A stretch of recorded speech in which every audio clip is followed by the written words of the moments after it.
14 do livro de Hebreus, e eu gostaria que nesse momento você colocasse a tua atenção, o teu coração agora estivesse para o Senhor, que você não se permitisse, apenas estar aqui nesse lugar por estar, mas a tua mente, a tua atenção e o teu coração esteja receptivo para a palavra do Senhor, para receber a palavra do Senhor. Amém? Diga em nome de Jesus. Me capacita, Senhor, para que eu possa ouvir, para que eu possa entender e para que eu possa receber a tua palavra. Em nome de Jesus, eu rejeito todo impedimento, toda limitação da minha vida, do meu entendimento, no nome de Jesus, e eu te agradeço, Pai. Amém. Amém, meus irmãos? Aleluia. Capítulo 2 de Hebreus, versículo de número 14. E visto como os filhos participam da carne e do sangue, também ele participou das mesmas coisas, para que pela morte aniquilasse o que tinha o império da morte, isso é, o diabo. E livrasse todos os que com medo da morte estavam por toda a vida sujeitos à servidão ou escravidão. Porque na verdade ele não tomou os anjos, mas tomou a descendência de Abraão, se referindo a Cristo, seu filho. Pelo que convinha que em tudo fosse semelhante aos irmãos, para ser misericordioso e fiel, sumo sacerdote, naquilo que é de Deus, para expiar os pecados do povo. Amém? Todos leram? Aleluia. Agora nós vamos ler na outra versão, a NVT, que é a nova versão transformadora. Aleluia. Vamos entender um pouquinho melhor aqui essa palavra, vamos abrir um pouquinho mais para vocês. Visto, portanto, que os filhos são seres humanos, participam da carne e sangue, que lemos na outra tradução, feitos carne, de carne e sangue. Os filhos, ou melhor, o Filho também se tornou carne e sangue, vida humana. Tomou um corpo humano. Pois somente assim ele poderia morrer. Jesus nunca poderia morrer, irmãos, se ele não estivesse habitando em um corpo humano, porque quem morreu foi seu corpo. Não foi Jesus. E somente ao morrer destruiria o diabo que tinha... Fala comigo aqui essa palavra assim, ó. O diabo que tinha... Fala que tinha no passado, não tem mais nada, foi desapossado, foi despejado na rua sem nada, o poder da morte. O diabo tinha o poder da morte. Agora precisamos entender algo, Se Jesus ele já venceu o diabo que tem o poder da morte, ele tem o poder sobre a morte e o poder da vida. Será que as pessoas hoje têm consciência que elas têm poder de vida? De dar vida para aquele que está morrendo, sofrendo, que não tem vida? Imagine se você tivesse essa consciência. Vou abrir um parênteses aqui. Teve um homem, o nome dele é John D. Lake, ele foi lá dos anos 1900 e alguma coisa, começo de 1900, pode tomar assento. Esse homem ele teve uma fé tão forte no Senhor, e ele entendeu tanto a obra, a vida nova em Cristo.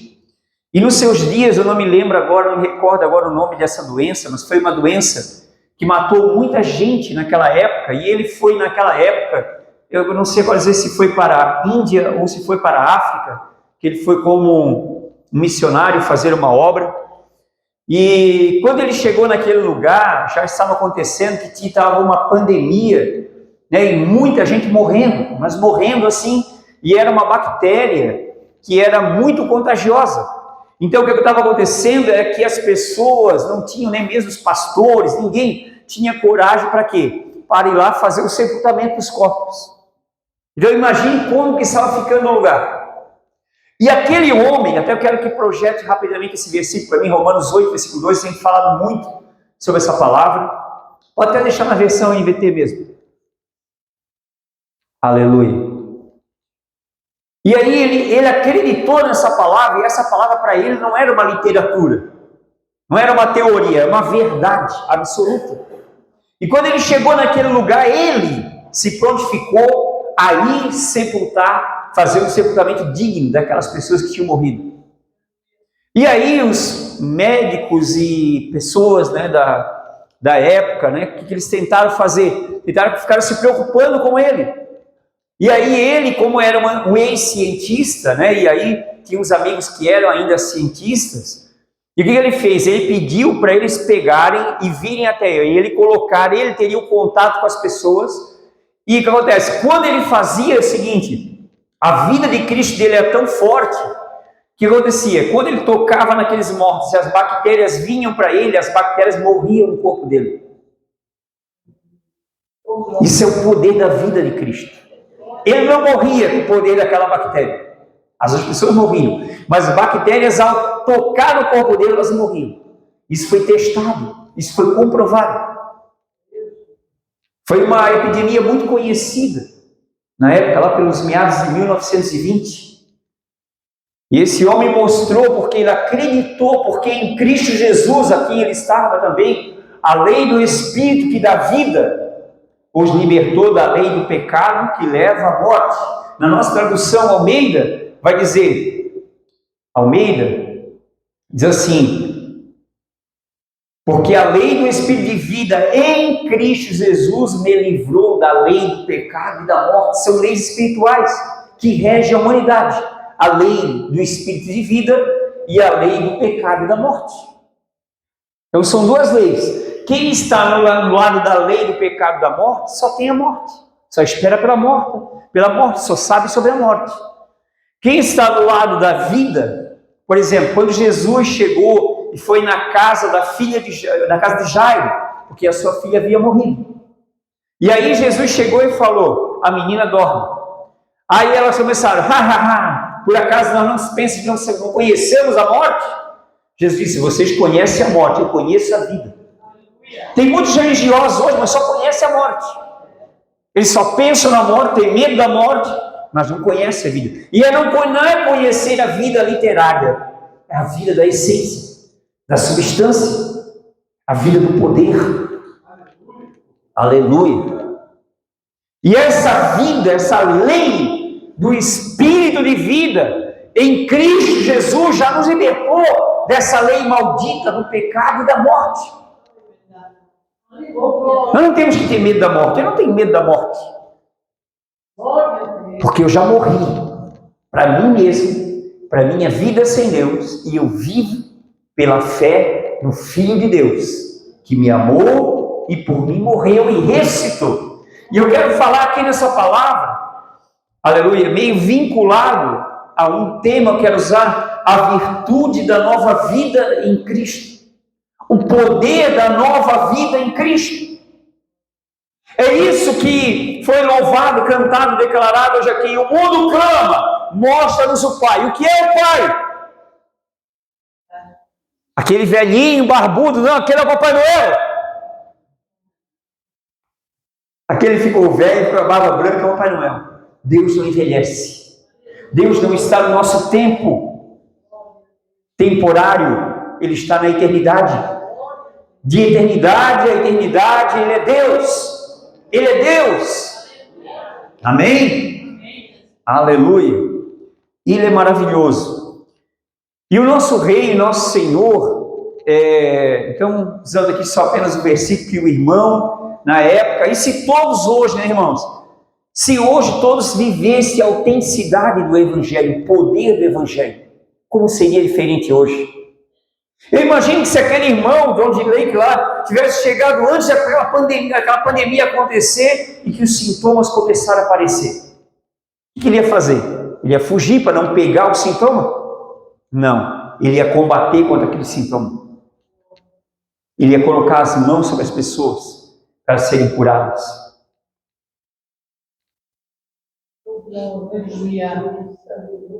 Que evangelho que se prega hoje, né? Que cristianismo fraquíssimo. Que vergonha, irmãos. Eu tenho vergonha. Eu ignoro o sistema religioso totalmente, abomino. Porque lá não tem nada de Cristo, nada de essência de Cristo, nada da vida de Cristo. Não sendo crítico, só sendo realista. E por isso que tanta gente hoje está lá na minha discutindo e falando, e até fico lá se colidindo, falando. Irmão, deixa eu dizer uma coisa. Eu não sou nem da direita, nem da esquerda, eu sou de Cristo. Muitas pessoas são partidárias, eu sou da direita, ou dizer, sou da esquerda. Quem é de Cristo, irmãos, é uma nova criação. 2 Coríntios 5, 21, se alguém está em Cristo, ele é nova natureza, é nova criação. As coisas velhas já passaram, tudo se fez novo. O que essas pessoas estão dizendo? Vamos resolver o sistema da política. Era a mesma forma nos dias que Jesus veio no seu ministério. Eles queriam empurrar Jesus para o trono. Se tu és, quem tu diz que tu és, então assenta logo nesse trono. Jesus disse, não é dessa forma. Não é com espada. Lembra quando ele foi para o Getsemane para vencer pela justiça de Deus, pelo seu sangue? E aí Judas veio, denunciou onde estava, vieram prender ele. E aí Pedro puxou a espada, cortou a orelha do servo do sumo sacerdote. E ele disse, não, Pedro! Ele proibiu Pedro. Pedro, porque os que usam da espada, por elas vão morrer. A espada já é a palavra de Deus, irmãos, que o Senhor já nos deu. É o poder de Deus. Paulo disse aos Romanos, capítulo 1, eu não me envergonho do Evangelho, pois ele é o poder de Deus para salvar todos os que creem. E aí falando, irmão, na nossa geração, na verdade, quando eles estão discutindo, eles na verdade têm motivos para discutir, porque o sistema religioso é nojento. Sabe, eles se acham serem superiores, eles repugnam, eles discriminam, eles apontam, eles acusam, mas eles mostram a direção? Não. Vocês estão tudo perdido aí. Essa geração perdida. Você chora por ela, você ora por ela, você clama por ela, então você não tem o direito de falar. Deus não te fez juiz. Deus te fez mensageiro do Evangelho. O que é o Evangelho? Boa notícia de Deus para o homem perdido.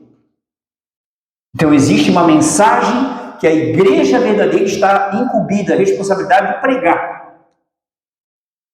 Não de acusar os outros, não de achar o que os outros dizem, ou julgar a vida dos outros, não. Jesus já foi julgado, irmãos. É isso que precisamos entender. Essa fala, esses comentários, é tudo comentário ignorante de pessoas religiosas, maldosas. Porque não pense, irmão, que os religiosos não são maldosos. Quem apedrejou Estevão, o primeiro cristão que morreu pela causa de Cristo? Quem foi? As pessoas lá do mundo, as pessoas que estavam lá na balada da época? Não, os religiosos que apedrejaram Estevão. Os religiosos, irmão, eles são piores do que aqueles que não conhecem o Senhor. Porque tem muita gente que não conhece o Senhor, mas tem bons princípios, bons valores. Tem muita gente que anda pelas igrejas e nem tem princípios, e nem tem valores. Então, o que nós precisamos entender é que a igreja não é um lugar físico, não é um nome denominacional. A igreja, ela é um corpo congregacional, onde nós se congregamos com o próprio Cristo. Ah, mas eu vou lá para aquela igreja porque lá é assim, assim, assim. Lá é do meu jeito. Não é do jeito de Jesus? Então não é igreja.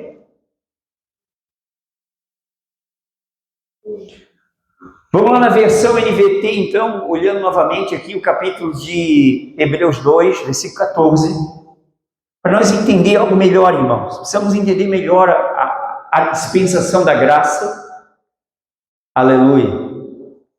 Visto como os filhos participam da carne e do sangue, estamos na versão aqui, Almeida. Pode colocar NVT lá, por gentileza? Visto, portanto, que os filhos são seres humanos feitos de carne e sangue. Quem não tem carne aqui, não tem sangue, levanta sua mão. Se não tem sangue, está com anemia. Tem que orar. Estou brincando, irmãos. Todos têm, né? Todos têm carne, todos têm sangue, não tem? Porque seres humanos têm. Então por que algum ser humano pode discriminar outro ser humano, odiar outro ser humano? Jesus deu o direito de odiar? Você viu Jesus odiando alguém? Você só viu ele sendo odiado, né? Por que tem cristão que odeia? Porque não é cristão. É religioso, tá bom? Aprenda a distinguir o que é um cristão e o que é um religioso, tá bom? Ali, visto, portanto, que os filhos são seres humanos feitos de carne e sangue, o Filho também se tornou carne e sangue. Okay? Então aqui fala que Cristo tomou a forma humana. Vindo o tempo determinado, Deus enviou seu Filho, nascido de mulher, nascido debaixo da lei. Então nasceu na dispensação da lei e nascido de mulher, veio como bebê. Agora é interessante, irmãos, porque precisamos da revelação da palavra. Porque muita gente está ouvindo sobre Jesus, sobre Cristo, está aí 10, 20, 30, 40, 50 anos da igreja, não conheceu Jesus ainda. Agora, quando a palavra fala que Cristo nasceu, sendo ele ainda a forma de um bebezinho na manjedoura, aqueles 3 sábios do Oriente que vieram adorá-lo, eles disseram, onde foi nascido, onde que é nascido o rei dos judeus? O rei! Então eles viam por revelação, não menosprezaram ele por ser ainda o bebê, mas já viam ele como rei. Hoje, na ignorância religiosa, as pessoas olham para Jesus como alguém do passado. Foi gente boa. Jesus é do bem. O diabo é do mal. Amém. Até fazem essas falinhas assim. Bom, irmãos, então, Jesus, ele é maravilhoso. Então, ele precisava vir nesse mundo. E para ele vir, ele precisava tomar um corpo, habitar um corpo humano. Então ele nasceu. Então os 3 sábios, 3 reis do Oriente vieram, trouxeram presente de um rei, para um rei, incenso, ouro e mirra. São elementos que os reis se utilizam, presentearam mesmo. Então eles já tinham a revelação que Jesus era o rei. Muitas pessoas estão na igreja que Jesus é alguém que está precisando deles. Eu vou para a igreja para dar uma força para esse Jesus, para dar uma levantada nesse Jesus. Jesus não precisa da tua força, você precisa da força dele. Aleluia. E então, porque Jesus ele veio da vida e a sua própria natureza, a sua própria essência é a vida imortal. Então, para que ele pudesse morrer pela humanidade, mortal, pobre, miserável, carente de Deus, então ele veio habitando no corpo, porque por meio de estando habitando nesse corpo, só dessa forma ele poderia morrer, de outra forma não. Ele não poderia morrer, ele não morre, ele é autoexistente. Amém? Aleluia. E somente ao morrer, ou seja, por meio da sua morte, ele destruiria ou aniquilaria o diabo, que tinha o império da morte, que tinha o poder da morte. Agora não tem mais. Agora não tem mais. Mas pastor, tem tanta gente morrendo no mundo. Sim. Se estão com Jesus, graças a Deus, só estão deixando a casa velha aqui e partindo para a casa nova. Um corpo que não morre mais. Se estão sem Jesus, se clamaram por ele, mesmo que seja na última hora, carimbaram o passaporte para a eternidade. Amém? Aleluia. No versículo 15, diz assim, só dessa maneira ele libertaria aqueles que durante toda a vida estiveram escravizados pelo medo da morte. Então note que o propósito da morte sacrificial de Jesus, qual era? Qual era? Libertar. o homem mortal, do seu medo e do seu padrão de morte. Mas isso é uma realidade para muita gente? Não. Se eu pegar uma gripe, eu morro. Se eu pegar a minha gripe, a minha dor de cabeça, minha, é sua, então Jesus não é seu. Por que você pega essas coisas ruins? Mas é que é a minha dor de cabeça, graças a Deus que é tua, não é minha. Não tem nenhuma dor de cabeça. Amém? Não diga amém que a dor de cabeça é sua, por favor, irmão. Não diga amém. Só uma pegadinha, irmão. Aleluia. Então, amados, olha só, porque nessa nova vida, nesse padrão de vida, da nova vida em Cristo, não existe. A morte não tem domínio sobre nós, o diabo não tem domínio sobre nós. O medo não tem domínio sobre nós. Diga comigo, não tem domínio. Não tem domínio. Quem não tem domínio? Olhe para o seu irmão, para a sua irmã do lado, e vê se realmente não tem medo aí.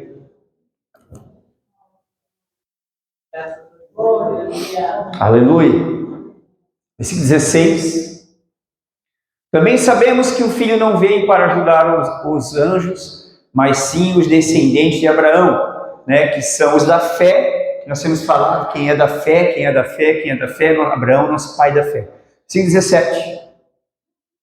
Portanto, era necessário que ele se tornasse semelhante a seus irmãos, no sentido de habitação no corpo, em todos os aspectos, de modo que pudesse ser nosso misericordioso e fiel sumo sacerdote diante de Deus e realizar o sacrifício que remove os pecados do povo. Já fez isso uma vez, certo?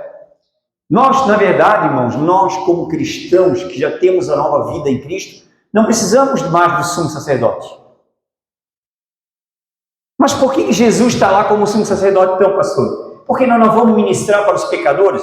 Só te relembrando, no livro de Hebreus e lá no livro de Levítico, a legislação para o povo de Israel, como é que funcionava? O pecador vinha, trazia até o sacerdote examinava o cordeiro ou o holocausto, o animal para sacrifício, era sem defeito, era perfeito, e aí então o pecador colocava a mão sobre a cabeça do animal, e o animal então, como passando o pecado para o animal, então o animal era morto no lugar do pecador, porque aquele animal levava a culpa do pecador. Só que aquele animal era apenas uma figura, um tipo daquilo do sacrifício perfeito, que era o próprio Filho de Deus. Agora, se o sangue daqueles animaizinhos cobriam o pecado daquele povo por um ano, eles ficavam cobertos por aquele sangue.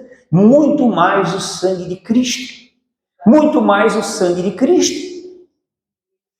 Aquela tipologia de conexão do pecador e do sacrifício, o pecador oferecendo seu animalzinho, colocando a mão sobre ele, e o sacerdote, depois de ter examinado, então ele sacrificava. Então era uma figura de que Cristo tomaria o nosso lugar, assumiria nossa culpa e pagaria o preço da nossa maldição, da nossa condenação, da nossa culpa. Ele morreria. Ele foi culpado, julgado em nosso lugar. Como aquele pobre cordeirinho que não tinha nada a ver com a história, mas ele foi escolhido. E ele estava ali. E aí o pecador colocou a mão na cabeça dele. O sacerdote realizou a oração e... simbolizando Cristo. Deus escolheu ele. O Cordeiro perfeito, o Cordeiro de Deus.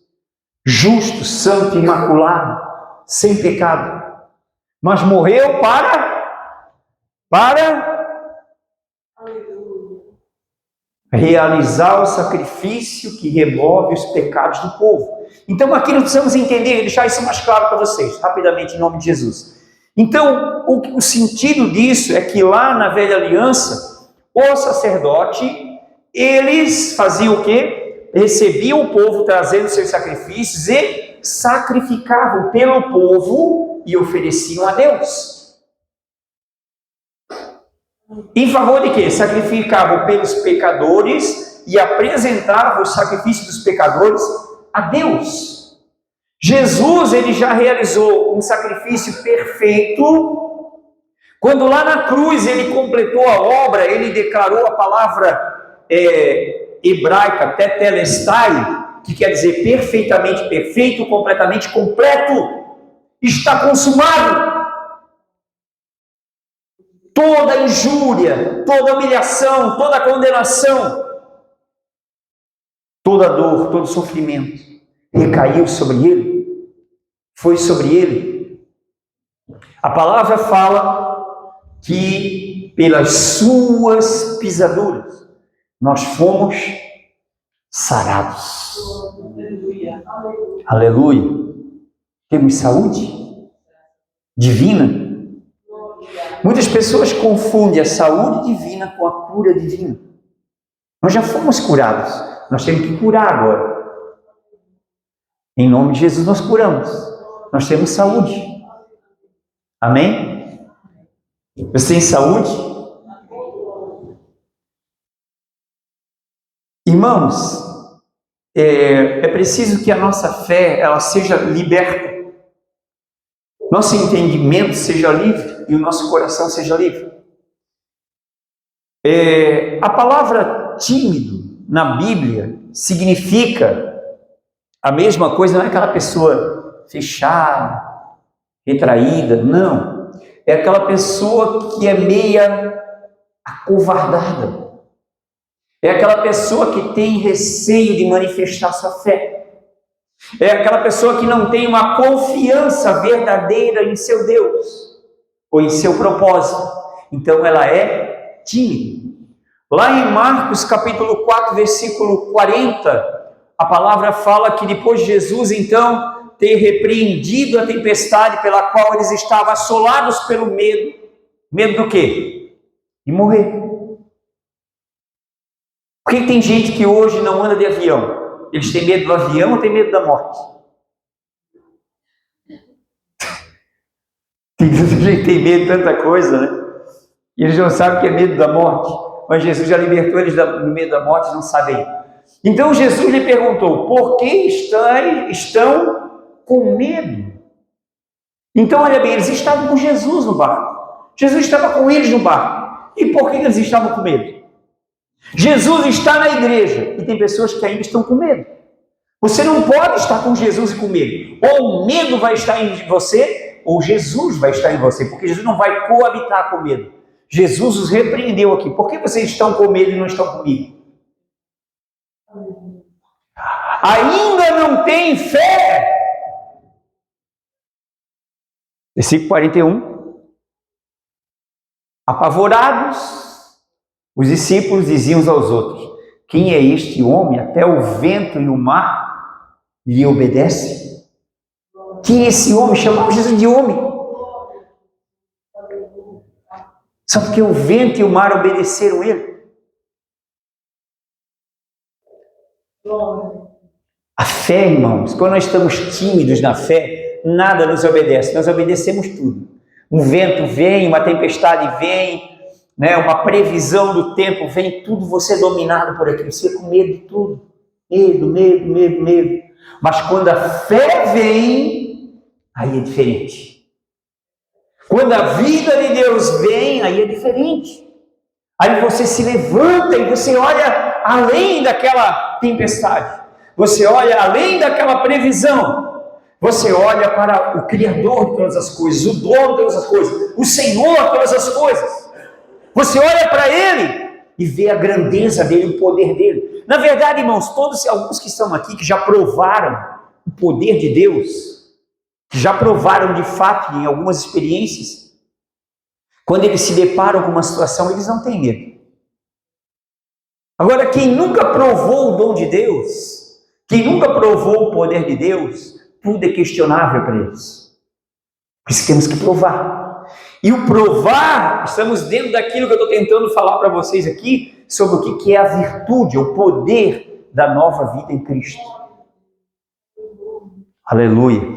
É uma vida maravilhosa, é uma vida gloriosa. E essa vida Só se Deus só veio à existência, só nos libertou, voltando ao versículo 40, desse padrão de escravidão do medo, porque Jesus, ele tomou o nosso lugar. Porque Jesus, como lemos em Hebreus 2, já nos libertou da escravidão do medo, pela qual nós estávamos por toda a vida escravizados por ele. Deixa eu dizer uma coisa, irmão, quem tem medo não tem Jesus. Vou repetir, quem tem medo não tem Jesus. Jesus não tem medo. A palavra fala em Romanos também que ele não nos deu o espírito de medo, mas o espírito de poder e o espírito de adoção de filhos, pelo qual clamamos, Pai, meu Pai, Abba Pai. Aleluia. Interessante, irmão, porque essa questão, se nós tiver com essa questão de medo, timidez, a palavra fala aqui, porque estão com medo, e outra tradução vai dizer, na tradução Almeida, vai dizer, porque sois tímidos. Coloca a Almeida aqui, por favor. Tímidos.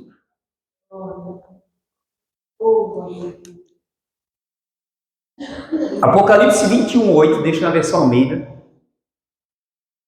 Então eles não tinham confiança em Jesus. Primeira de todas as classes, muita gente fala do pecado, fornicação, idolatria, feitiçaria, homicídio, abominação, incredulidade, mas quem está na primeira relação? Tímido. Não é o tímido, que vergonhadinho. Não é essa timidez, é aquela falta de liberdade na fé. As primeiras pessoas que serão aqui, estão intituladas nessa relação de pessoas condenadas, são os tímidos da fé. Ouve a palavra, bonita palavra, pastor. Tem que ser uma boa palavra para você. Tem que ser uma verdade para você. Tem que ter essência para você. Você tem que viver essa essência. Muito bem, então agora Jesus, ele vem, esquece que a tua timidez, você vai esquecer ela aqui hoje em nome de Jesus, amém? Porque Deus não te destinou para isso, amém? Deus te destinou para a aquisição da tua salvação em Cristo Jesus, amém? Aleluia. E aí então, irmãos, Jesus, ele ressuscita, e quando ele ressuscita, os seus discípulos estavam o quê? Tomados pelo medo. Por quê? Porque Jesus era sempre o consolador deles, era a segurança deles, era a luz do mundo para eles. Mas eles viram a maneira como Jesus morreu, e eles não entenderam que era ele o sacrifício perfeito de Deus, o cordeiro sacrificado por Deus por nós, para a nossa salvação. E aí, pelo fato que eles viram todo o sofrimento, todo o martírio, toda a humilhação de Jesus, eles ficaram totalmente tomados pelo medo. E em Lucas capítulo 24 nos fala sobre dois discípulos que estavam indo embora de Jerusalém, onde os discípulos estavam reunidos. Eles estavam indo embora, eles estavam frustrados, eles estavam no ambiente do medo, e aí eles iam falando entre eles muitas coisas, e aí Jesus já tinha realizado a obra, obtido a vitória, e já estava na vida ressurreta. Não estava mais naquele corpo que ele tinha nascido, mas no corpo que ele herdou na ressurreição. Aleluia. E aí aconteceu, irmãos, que lá em Lucas 24, e eu quero ler somente alguns versículos para ser breve. Aleluia. Lá no versículo de número 25 e 26. Aleluia. E eles iam falando entre eles muitas coisas, aí Jesus apareceu, foi caminhando com eles. Aí o que eles estão falando aí no caminho? Aí Jesus fez para que eles não vissem ele, não conhecessem ele. E ele falou, tu és um peregrino, tu és um estrangeiro, tu não sabe as coisas que aconteceram nesses dias em Jerusalém? Quais? Que diz respeito a Jesus Nazareno, que foi um grande profeta, poderoso em palavras e em sinais. Mas a verdade é que já é o terceiro dia que aconteceu essas coisas, ele morreu. E nós esperávamos que fosse ele que ia remir Israel, mas agora já é o terceiro dia e nada. E agora nós estamos indo embora, frustrados, porque tudo acabou. Aí Jesus dá um grande elogio para aqueles homens, dizendo, e disse-lhe, e ele lhes disse, ó nécios e tardios de coração para crer. Irmão, eu sempre falo, irmão, aqui é uma coisa, creia aqui no coração. E o que está te limitando é a tua lentidão para crer. O que está te prendendo é a tua falta de crença no coração. Você entende a palavra, você conhece a palavra, você dá crédito a Deus, mas você não crê aqui no coração, em quem Ele é e o que Ele já fez por você. E Ele disse, nécios e tardos de coração para crer tudo o que os profetas disseram. Versículo 26, olha isso. Porventura não convinha que o Cristo padecesse essas coisas e entrasse na sua glória? Então ele faz uma pergunta, está vendo a interrogação ali? Não convinha, não era necessário que o Cristo padecesse essas coisas, e depois de padecer ele entrasse em sua glória. Ele tinha que ter um corpo, ele tinha que nascer, ele tinha que morrer, aleluia, para vencer, e para, aleluia, trazer para nós o poder da nova vida, o poder da vida no Espírito.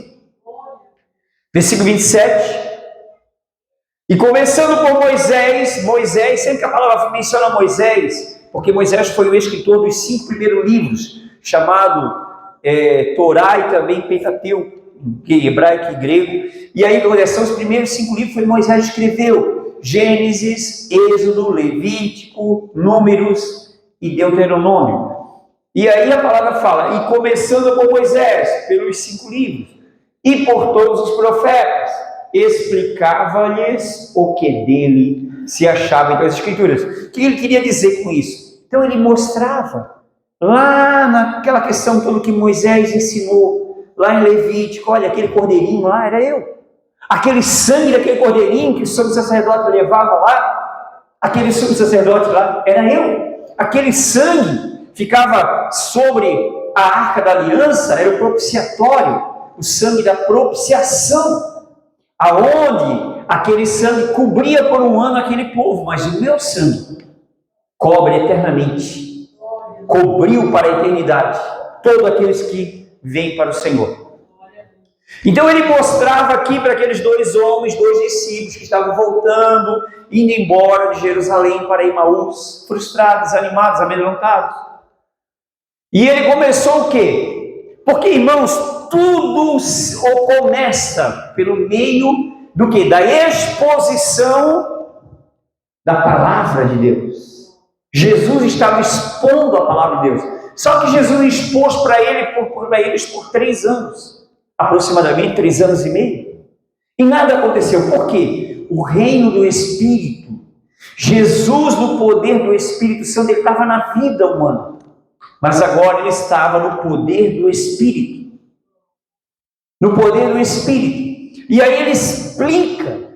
Ele começou por Moisés e por todos os profetas, explicava-lhes as Escrituras. As Escrituras, diga comigo, as Escrituras, que é a palavra de Deus.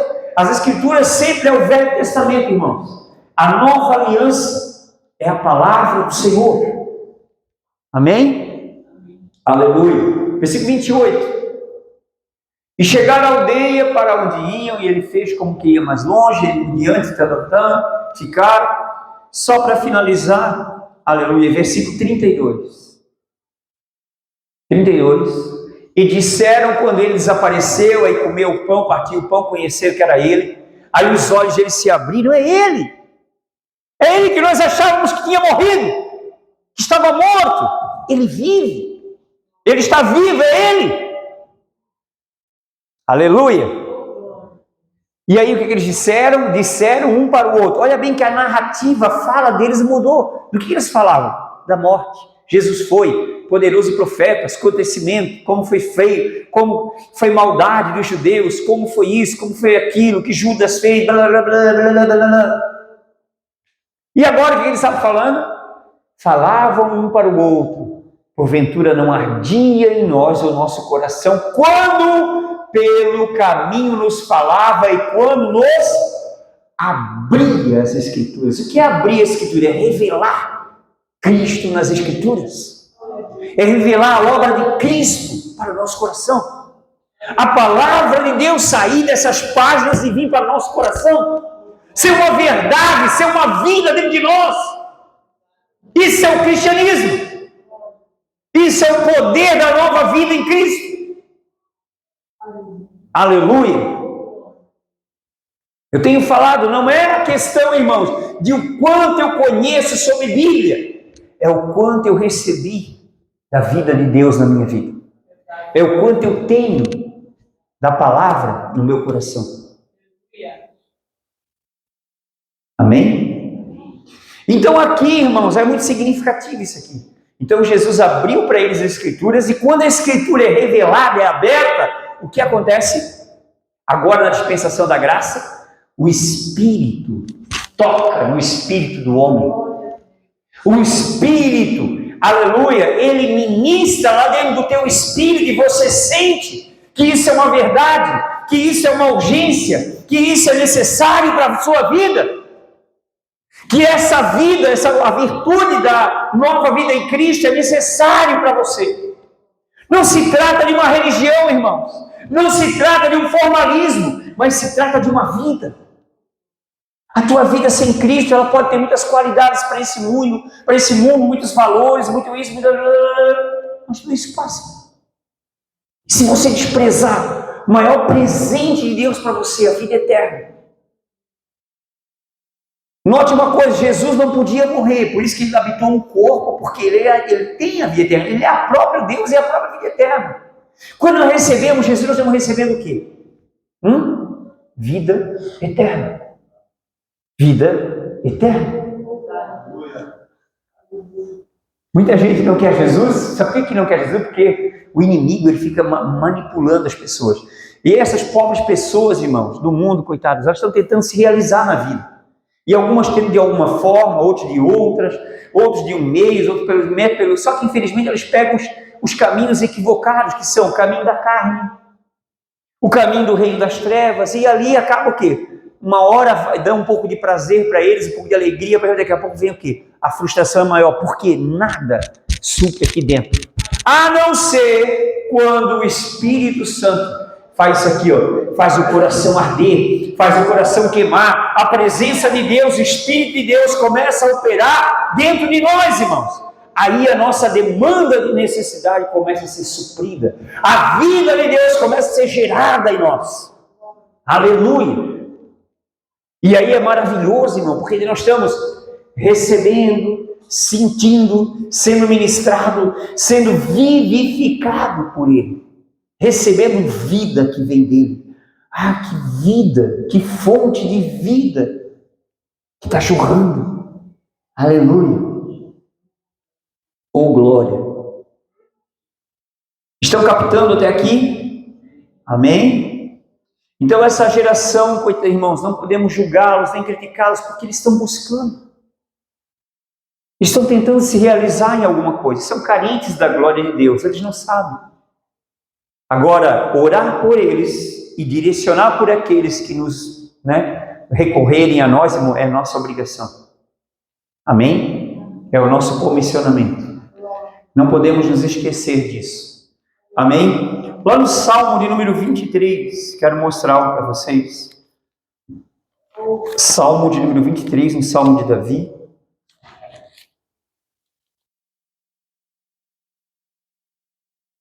Agora é interessante porque quando nós lemos aqui o Salmo de Davi, quem falou aqui foi Davi. E Davi estava dizendo do Senhor, Yahweh, o Senhor é o meu pastor, e não está dizendo que era o teu. Presta atenção, ele está dizendo que ele era o meu, dele. Entende? O Senhor é o meu pastor. Ele estava dizendo que o Senhor era o pastor dele. Qual a importância do pastor? O pastor é representado como um tutor, um cuidador. Então a palavra fala que o Senhor é o meu cuidador, meu pastor, e nada me faltará. Se você tem Jesus no teu coração, na tua vida, como teu cuidador, nada vai faltar para você. Só que você não pode pegar as palavras de Davi e dizer, Davi disse que o Senhor é o meu pastor. Não, você tem que aceitar o Senhor como teu pastor. como teu provedor, como teu cuidador, como teu abençoador e como teu Senhor. Amém? Aleluia. Agora no verso 2, que é bem interessante, deitar-me faz em verdes pastos, guia mansamente as águas tranquilas. Deixa aqui. Lá na região de Israel, irmãos, existem muitas regiões lá de áreas montanhosas, e nas montanhas existem alguns lugares que tem alguma área plana, e naquela área plana, por ser muito regada com a neblina, né, o orvalho, o que acontece é que nasce muita grama. Então, geralmente, os pastores beduínos lá daquela região, o que eles fazem é fazer o quê? Primeiramente, o que eles fazem? Procuram esses pastos. Os pastores, nota que Davi está falando do pastor, certo? E quando se fala de pastor, vai se falar também de ovelha. Amém? E aí, então, ele faz assim, ó, deitar-me faz em verdes pastos. Quem come pasto? Davi está dizendo que ele comia pasto? Comia grama? É que Davi estava se colocando como uma ovelha, simbolizando, exemplificando. Davi não comia grama, as ovelhas comem grama, entende? Mas ele estava dizendo, assim como o Senhor provê o alimento como um pastor, ele dá o alimento, ele dá o pasto verde para as suas ovelhas, e ele também guia mansamente as águas tranquilas. Então, vou falar primeiro aqui sobre pastos verdes. Então, o que acontecia? O que acontecia é que lá no versículo de número 3, no próximo versículo, refrigera a minha alma, aqui ó, guia-me pelas veredas da justiça por amor do seu nome. Da onde veio essa palavra veredas? Veredas é como um caminho, que acontece que esses pastores beduínos faziam para alcançar aqueles lugares, né, onde havia, né, boa quantidade de grama para o seu rebanho. E aí o que acontecia? As ovelhas, elas não subiam assim na vertical, elas subiam de forma assim, ó. Então elas iam fazendo um caminho para suavizar a jornada até chegar naquele lugar alto. Entende? Quando um morro, você pode ver isso quando tiver algum trator trabalhando, precisa fazer algum trabalho, quando o morro é muito íngreme, muito inclinado, o trator não vai subir assim, ele vai começar a fazer estradas assim, e são veredas. Naquela linguagem, naquela cultura, então eram usadas veredas, então veredas que levavam a pastos verdejantes. Agora é interessante, porque daí o que acontece? Veredas, guia-me pelas veredas da justiça por amor do seu nome. Então, veredas é um caminho que levava a um lugar de alimento, a um lugar de provisão, a um lugar de cuidado. Então, esse era o propósito dessas veredas. Amém? Aleluia. E aí, ele está dizendo que ele guia-me pelas veredas da justiça. Para levar eles aonde? Para levar as ovelhas aonde? Levar aonde? Ao pastos verdes. Alimento verde, alimento vivo. Amém? Obrigado, irmão. Aleluia. Agora aqui, ó, refrigera a minha alma. Fala comigo, refrigera a minha alma. Tem sede na vida humana, irmãos, que só Deus pode suprir. E agora voltando no verso 2, que é a continuação do verso 2, deitar-me faz em verdes pastos, guia-me mansamente às águas tranquilas. Águas tranquilas, o que significa águas tranquilas? Águas tranquilas, irmãos, não é aquelas águas agitadas de uma grande correnteza, de uma grande cachoeira, mas é aquela água que está fluindo, ela é uma água viva, mas ela é uma água tranquila, que corre com suavidade, que está parado, que está ali, né? Mas tem vida nela. É uma água tranquila, tem calmaria nela. E é ali que os pastores, né, levavam onde? Os rebanhos das ovelhas, que elas são muito pequenas, são muito vulneráveis, muito sensíveis, então não podiam tomar numa água agitada, elas não podiam tomar. E é ali que elas tomavam o quê? Nas águas tranquilas. Entende? E aí, ele guiava-me como pastor, guia mansamente as águas tranquilas. Qual é o propósito de nós direcionar vocês pela palavra? É levar vocês às águas tranquilas, onde vocês podem beber e aonde vocês podem se nutrir, onde vocês podem se alimentar.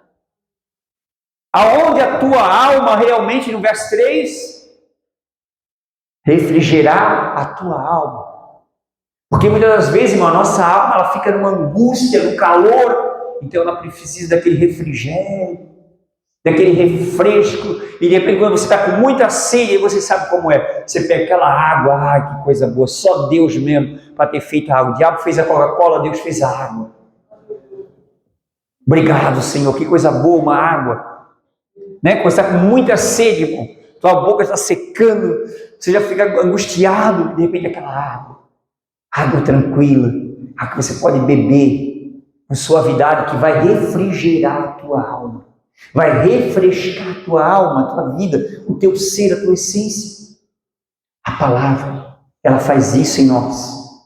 Essa água tranquila é a palavra de Cristo sendo ministrada em nós, gerando, saciando, aleluia, a carência dentro de nós. Aleluia. Está entendendo até aqui? Aleluia. Então, veredas da justiça, veredas, águas tranquilas, veredas para chegar a verdes pastos, águas tranquilas para refrigerar a alma, para saciar a sede interna, a sede interior. Aleluia. Amém? Quanta sede, quanto anseio as pessoas hoje, a nossa humanidade, a nossa geração, essa humanidade tem, quantos anseios. E não são supridos, não são atendidos, porque os religiosos estão dizendo, vocês são pecadores. Jesus, em algum momento, irmãos, todo o seu ministério, caminhou por 3 anos, no seu ministério. Em algum momento ele acusou alguém de pecador? Não. Por que os cristãos fazem isso? Não, os cristãos não fazem. Quem faz são os religiosos. Porque ele tem uma mente de pecador. E tudo para ele é pecado. Tudo para ele, ele se sente acusado, condenado, e ele é acusador. E ele não entende que o acusador dos nossos irmãos é o inimigo. E quando você está falando contra alguém, ou falando de alguém, você está se tornando o acusador. Você está cooperando com o inimigo das almas. Você está compartilhando com a maldade do inimigo. Mas nós temos que compartilhar a bondade do nosso amigo, do nosso rei, do nosso Senhor, da bondade do nosso Senhor, da bondade do nosso Salvador. E eu falei sobre aqueles magos que vieram quando adorar Jesus, quando ele nasceu, olharam para ele, só uma criancinha, um bebezinho, o que pode fazer? Não, já viu Jesus como um rei. Você precisa ver Jesus como um rei. Você não pode ver somente Jesus como aquele que sofreu. Não, ele já venceu o sofrimento, irmãos. Bota para mim Romanos 8, versículo 3. Romanos 8, versículo 3. Pode botar na NVT se quiser colocar. A lei não era capaz de nos salvar, por causa da fraqueza da nossa natureza humana. Por isso Deus fez que a lei era incapaz de fazer ao enviar seu Filho na semelhança da nossa natureza humana pecaminosa, no corpo, e apresentá-lo como sacrifício por nosso pecado. Com isso, declarou o fim do domínio do pecado sobre nós. Isso é uma verdade para mim, irmãos. Para você é? Pergunte para a pessoa do seu lado, para você é? Na outra tradução em Almeida, vai dizer o quê? Que ele aniquilou o pecado. Aniquilou o pecado. E tem muita gente que só prega sobre o pecado, e não prega sobre Jesus, que já venceu o pecado. Porque a religião prega isso. Isso é pecado, isso é pecado, isso é pecado, isso é pecado. Não pode, não pode, não pode. O que é que pode? Tem uma nova vida? Tem uma essência? Tem uma substância? Tem um sabor? Tem algo que refrigera a minha alma? Tem algo que me sacia? Tem algo que me alimenta? Tem, com muita fartura, com muita abundância. Isaías 55. Pode desligar, irmão. Se tiver problema, pode deixar desligado. Precisamos aqui não. Isaías 55. Pode deixar, irmão. Obrigado. Isaías 55. Olha o convite universal de Deus.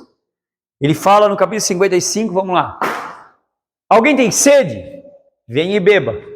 Mesmo que não tenha dinheiro, venha, beba vinho e leite, e tudo de graça, tudo pelo favor de Deus. Versículo 2. Por que gastar seu dinheiro com comida que não fortalece ou que não satisfaz? Por que pagar por aquilo que não satisfaz?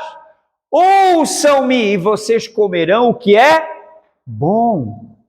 E se deliciarão, se satisfarão com os alimentos mais saborosos.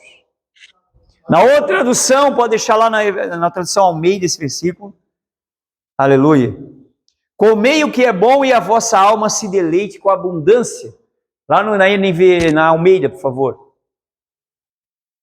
Por que gastais dinheiro naquilo que não é pão, produto do vosso trabalho naquilo que não pode satisfazer? Ouve-me atentamente, comei o que é bom, e vos deleitareis com finos manjares. Nem botaram Almeida, o irmão estava caindo comigo.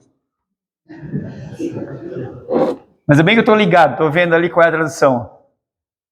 Amém? Então, a vossa alma se deleite com a gordura. Gordura quer dizer a abundância. Irmãos, Jesus, ele falou, eu vim para que tenham vida e vida com abundância. Por que escassez de vida? Se ele é a abundância de vida. Abundância de vida. Então, o que nós estamos falando aqui, irmãos, é que nessa nova vida em Cristo, na virtude da vida nova em Cristo, aleluia, existe abundância, existe vida, existe saúde, existe plenitude, existe liberdade, existe paz. Note que quando Jesus ressuscitou, ele apareceu aos seus discípulos que estavam, trancafiados, trancados, amedrontados, com medo da morte, também de serem presos pelos judeus. Jesus transpassou aquelas portas onde eles estavam no cenáculo, reunidos, e ele disse, Shalom, plenitude, paz seja convosco, paz. Não é aquilo que você está habituado religiosamente, Pai do Senhor, Pai do Senhor, Pai do Senhor, não lembra de o que é? Pai do Senhor. A irmã ria. Mas irmão, as pessoas não sabem o que é essência. Eu vou liberar paz.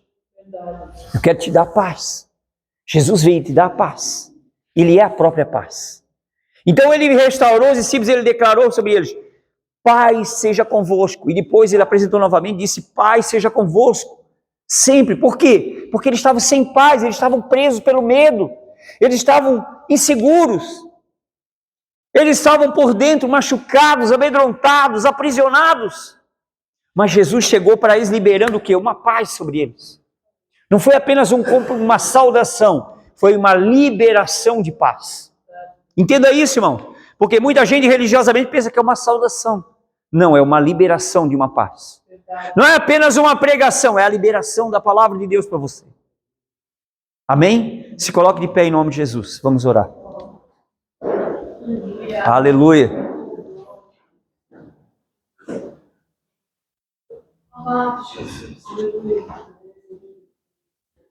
E o mundo clama, mostra-nos o Pai. Você consegue mostrar o Pai para alguém? Você já conseguiu mostrar Jesus para alguém na tua jornada, no teu tempo de igreja? Você já conseguiu mostrar Jesus da Bíblia para alguém? Ou você apenas não entendeu que Jesus já aniquilou o pecado, e aquele pecador ali? Irmão, aquele pecador só está ali porque alguém não falou com propriedade, não apresentou corretamente o Salvador para ele, com amor pela vida dele, o amor do Senhor pela vida dele. Só por isso que ele está ali. E quem é o culpado? Ele ou você?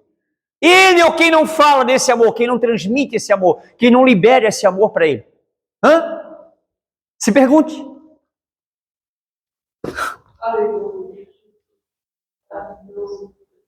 Condenado, preso ali, para a prisão, está condenado. Jesus falou, está perdoado. Jesus falou na cruz, está consumado. Tetelestai. Tudo pago, tudo perfeito, tudo completo. O que eu preciso fazer para me salvar? Você não precisa fazer nada, Jesus já fez tudo. Você precisa apenas receber. Recebe Jesus. Recebe o Senhor. Recebe o Salvador. Recebe o favor de Deus. Amém? Coloque a mão sobre o seu coração, vamos orar em nome de Jesus. Aleluia. Pai, nós oramos em o nome de Jesus. E nós te louvamos, Senhor, por esta obra, por esta graça, por este favor. Aleluia. Pelo seu Espírito, Senhor, que tem ministrado em nós, que tem tocado no coração de cada um de nós, tem trabalhado no coração de cada um de nós. Somos gratos, Senhor Jesus, pela tua obra, pelo teu sangue derramado. Aleluia, pelo preço que tu pagaste para nos libertar da condenação, da maldição do pecado e nos dar, aleluia, a redenção pelo seu sangue, a remissão, o perdão do nosso pecado e uma graça e uma oportunidade de uma nova vida. Aleluia, a vida nova. Nascemos de Deus, nascemos para Deus, porque o próprio Senhor falou, aleluia, na palavra que utilizamos aqui em Hebreus capítulo 2, visto que os filhos participam da vida humana, ele também participou para libertar. Aleluia, para nos conceder esse privilégio de liberdade, não mais escravos. E agora, aleluia, como participamos da vida humana, ele também participou para que pela morte sacrificial dele, ele aniquilasse, aleluia, o império da morte, aquele que tinha o império da morte, a saber, o diabo. Obrigado, Senhor, porque nós fomos libertados do império da morte. Obrigado, Senhor, porque nós fomos libertados do império das trevas e fomos transportados para o teu reino de amor, do reino do seu amor, do Filho do seu amor. Obrigado, Senhor. Obrigado porque o Senhor desceu até nós, veio até nós, se humilhou para nós, tomou a forma de homem, na forma de homem se humilhou a si mesmo, se aniquilou a si mesmo, até a morte de cruz. Mas pelo que também Deus o exaltou soberanamente, lhe deu um nome que é sobre todo nome, nomeado no céu, na terra e debaixo da terra, para que ao nome de Jesus, todo joelho se dobre, toda língua confesse que Ele é o Senhor, Ele é o Salvador. E Ele pagou pelo culpado. Aleluia, então precisamos, Senhor, aqui nessa noite entender, Senhor, que não temos que culpar ninguém, nem condenar ninguém, mas temos que anunciar o favor do Senhor. Temos que proclamar o amor do Senhor. Temos que proclamar, aleluia, o favor do Senhor. Em nome de Jesus, ó Pai. Nós oramos, ó Pai, em nome de Jesus, para que Teu Espírito Santo continue ministrando, continue confirmando, continue vivificando Tua palavra em cada coração aqui neste lugar, em cada coração que nos ouve, no nome de Jesus, ó Pai. Assim nós oramos, Te pedindo e crendo, nós já Te agradecemos. Obrigado, Pai, obrigado, Espírito Santo. Em nome de Jesus nós oramos, amém. Obrigado, Senhor. Obrigado, Pai. Obrigado, Espírito Santo.